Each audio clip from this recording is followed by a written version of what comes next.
Hadatsana Sufyan ibnu Waqi'in hadatsana Suwaid ibnu Amrin wal Kalbiyu. Hadatsana Abu Awanah an Abdul A'la an Sa'id ibni Jubairin an ibni Abbasin anin Nabi sallallahu alaihi wasallam. Qala bersabda Nabi, Itaku takutlah kalian al hadisa pada hadis ani dariku Nabi ila kecuali ma alimtum apa-apa yang telah mengetahui kamu sekalian. Nah, ini Nabi pernah berpesan, takutlah artinya hati-hatilah kamu pada setiap hadis yang mengatasnamakan saya. Ada orang dikit-dikit, ini qala Rasulullah, ini sabda Nabi. Hati-hati kata Nabi. Kecuali yang memang betul-betul kalian tahu bahwa itu adalah dari saya. Faman maka barang siapa, ini ancamannya, kadzaba yang berbuat dusta dia, alayya atasku Nabi. Berbuat dusta artinya ya mengatasnamakan Nabi, bukan hadis, tapi dia katakan sabda Nabi.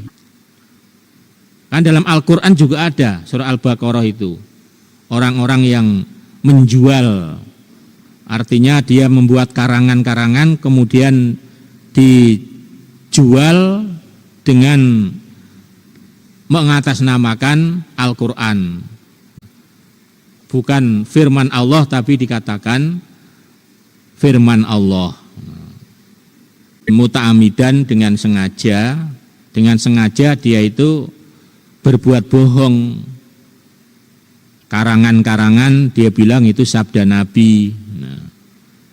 Fal yatabawa supaya bertempat maq'adahu pada tempatnya minanari dari neraka.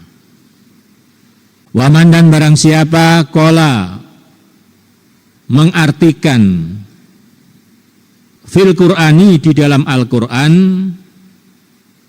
biro'ihi dengan pendapatnya. Nah, kalau orang nggak mangkul kan pasti dengan pendapatnya kan. Dia bisa mengartikan, bisa menerjemahkan.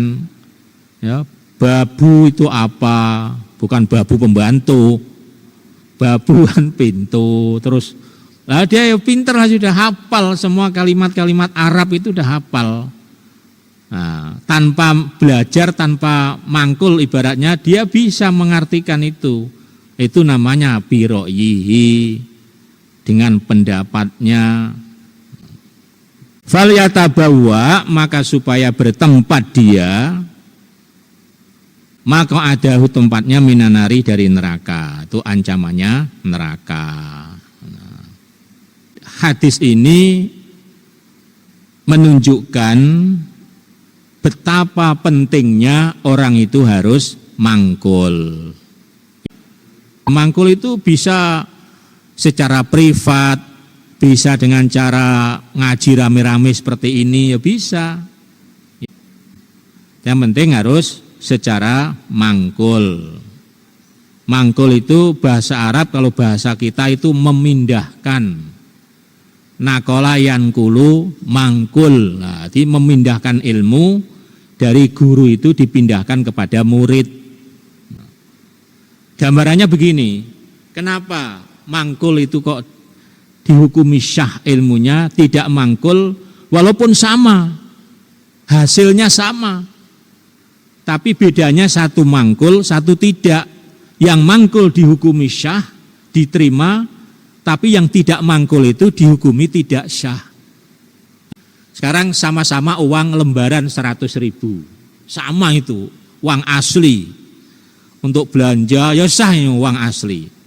Nah, cuman 100.000 itu yang satu didapat dengan cara mungkin dikasih sama seseorang. Kalau dikasih itu halal apa tidak? Halal. Nah, yang satu dari ngambil sendiri dari kantong orang. nyuri lah istilahnya, nyuri, ngambil dari kantong. Sama-sama 1 lembar 100.000. Kalau yang dikasih tadi itu hukumnya halal, yang ngambil sendiri itu hukumnya tidak halal. Kalau untuk belanja ya pembeli nggak tahu bedanya mana yang halal mana yang enggak. Yang tahu ya yang ngambil itu. Nah, ilmu juga begitu. Kalau yang mangkul berarti kan itu dikasih oleh gurunya kan. Tadi mangkul dipindah dari guru punya ilmu dipindah kepada murid itu. Itu halal. Ya, tapi kalau yang tadi mempelajari sendiri atau sendiri-sendiri tanpa mangkul, ibaratnya seperti langsung ngambil uang dari kantong tadi punya seseorang lah itu loh. Jadi tidak halal. Ya, berarti ilmunya tidak syah. Babu sawabi, bab pahalanya. Muallimin nas, muallimi mengajarkan an-nasa pada manusia, al khaira pada kebaikan.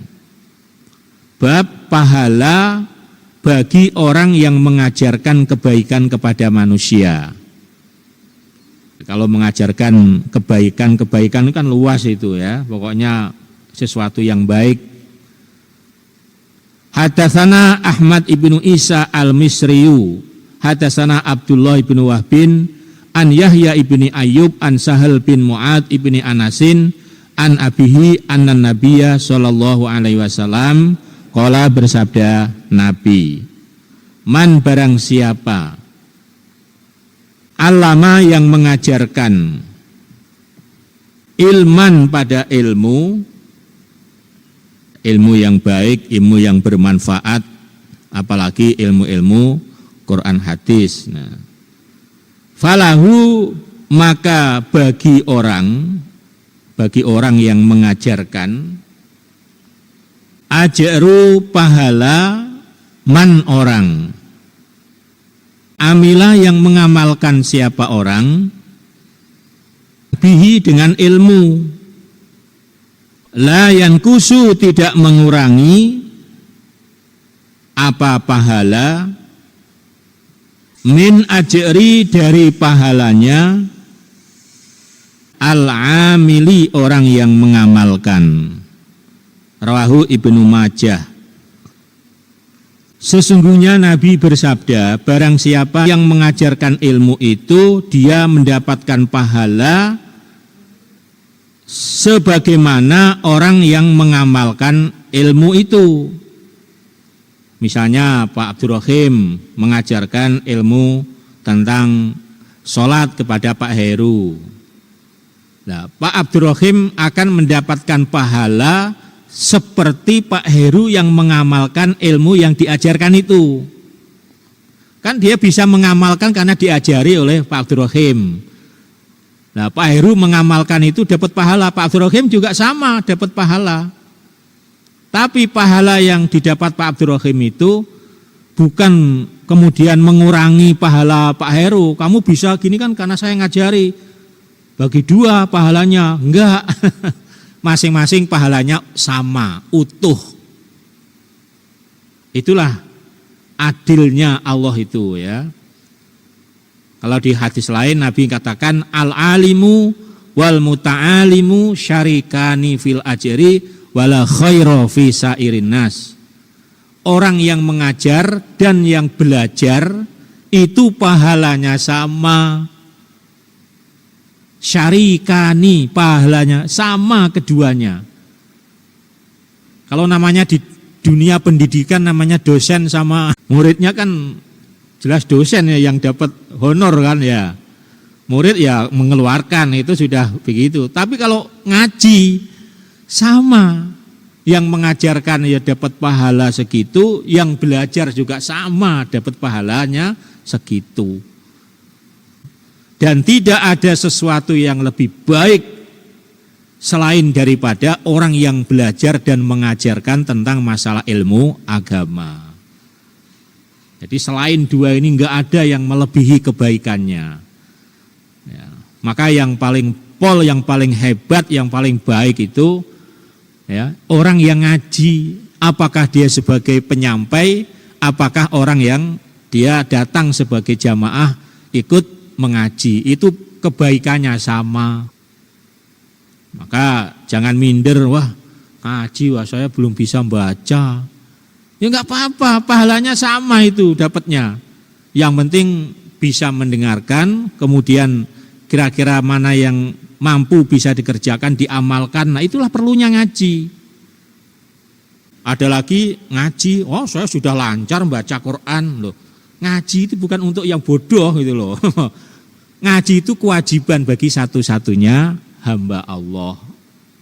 Allah tidak mewajibkan yang belum bisa baca, terus kalau yang sudah lancar udah nggak usah ngaji, nggak ada begitu itu. Semua harus ngaji. Sudah khatam, ya sama, yang sudah khatam ya tetap ngaji. Karena ngaji tujuannya bukan semata-mata targetnya mencari khatam. Karena ini kewajiban, walaupun sudah khatam ya tetap ngaji. Lah terus sampai kapan? Sampai mati. Lah itu sampai mati ngaji itu.